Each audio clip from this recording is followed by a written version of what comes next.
অনেক মানুষ এভাবে বলে মৃত্যুর পরের জীবন এটা অযৌক্তিক। অনেকে পরকালের জীবনে বিশ্বাস করে না, সর্বশক্তিমান আল্লাহকেও বিশ্বাস করে না।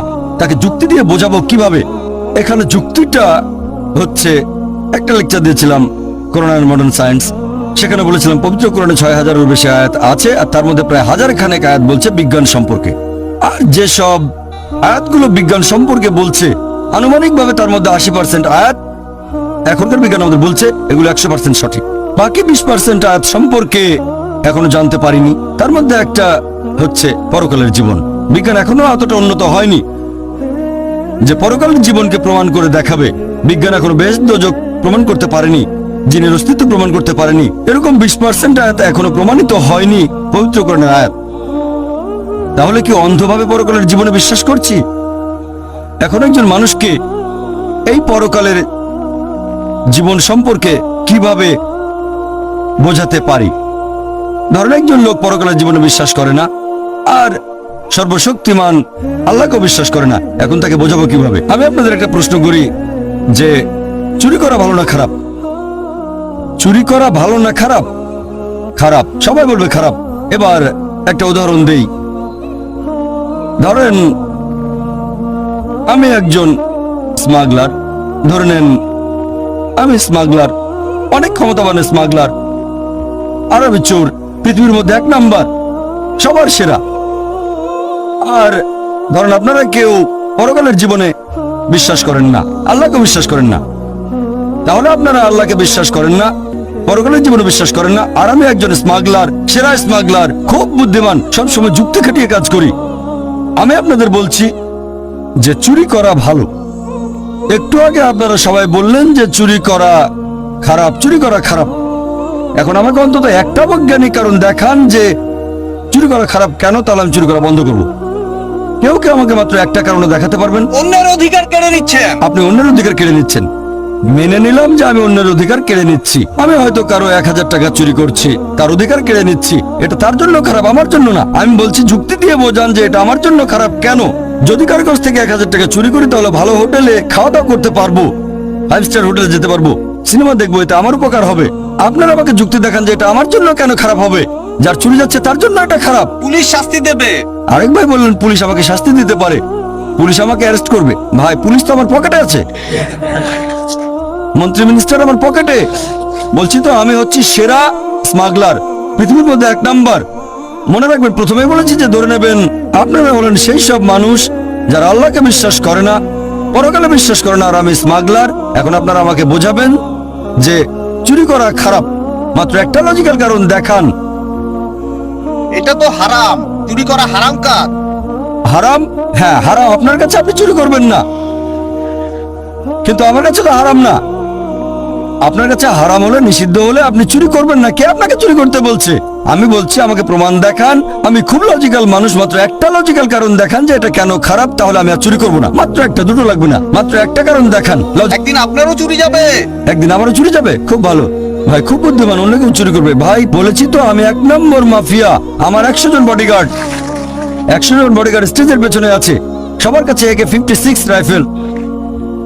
ছোটখাটো চোরের বাসা চুরি হতে পারে, আমি তো পৃথিবীর ১ নাম্বার, আমার সঙ্গে বডিগার্ড থাকে, এখানে চোর আসবে না। আপনি তো আপনার সব সম্পদ নিয়েই মারা যাবেন, কোনো লাভ হবে না। সব সম্পদ নিয়ে মারা যাব? আমরা সবাই মারা যাবো, এতে সমস্যা কি? সবাই তো মারা যাবো, আপনি মরবেন না? মারা যাওয়ার আগে জীবনটা উপভোগ করবো। আপনার বিবেক বাধা দেবে। আমার বিবেক এখানে বাধা দেবে? ভাই বিবেক এখানে কোনো ঝামেলা করবে না। আমি খুব লজিক্যাল মানুষ, আপনার বিবেক বলছে তাই আপনি চুরি করবেন না। আমি খুব লজিক্যাল মানুষ, আমার বিবেক কখনো বাধা দেয় না। আমি আপনাদের বলছি আমাকে একটা লজিক্যাল কারণ দেখান। আপনার বিবেক যদি বলে খারাপ কাজ, আপনি চুরি করবেন না। আমি তো বলছি এটা ভালো, চুরি করলে আমার উপকার হবে, জীবন উপভোগ করতে পারবো, তাহলে কেন খারাপ? এটা তো ভালো। আপনাদের উত্তর দেওয়ার সময় শেষ, এবার টেবিলটা উল্টে দিতে হবে। আপনার কাজটা ঠিক না, কারণ আপনি চুরি করছেন, স্মাগলিং।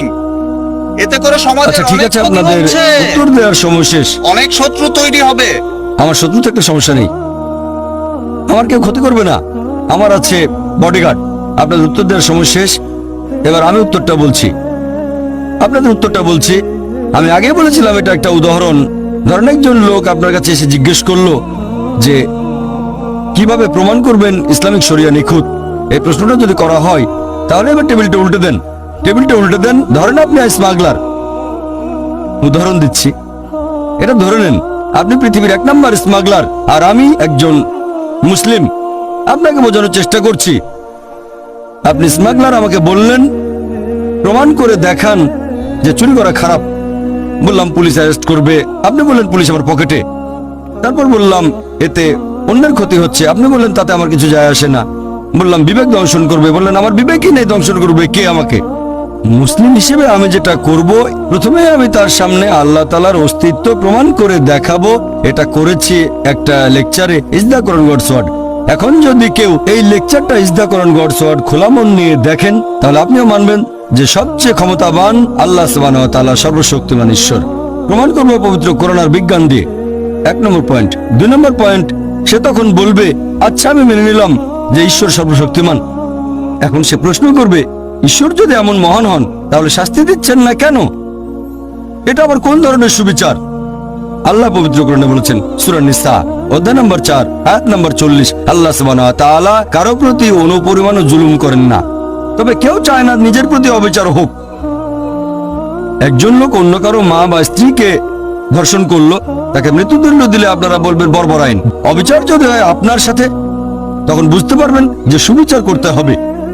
সবাই এখানে একমত হবেন যে অবশ্যই সুবিচার করতে হবে। এখন প্রশ্ন হচ্ছে এই পৃথিবীতে আমরা সুবিচার করবো কিভাবে? সবাই তো সুবিচার পাবে না।